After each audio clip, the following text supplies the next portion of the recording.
guys, welcome back. For today's video, ituturukan po sa inyo paano nga ba mag-reset ng IMPIN sa GCash. But before we continue this tutorial, kung bago pa lang sa channel, hiniling ko pa ang inyong kamay para i-subscribe ang channel na ito and don't forget to hit the notification bell para lagi kang updated every time na mag-a-upload ako ng mga bagong videos.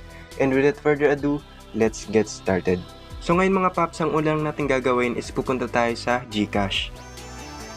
Ngayon, try lang natin na mag-login dito and ilagay natin yung ating alam na IMPIN.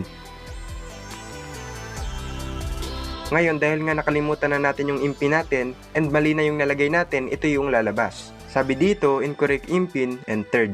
Please enter the correct IMPIN. For your safety, your account will be locked after 3 failed attempts. Ngayon, ang susunod natin gagawin is take natin to ng screenshot. Then, back home tayo. And punta lang tayo sa Chrome or any browser na available sa inyong mga phone.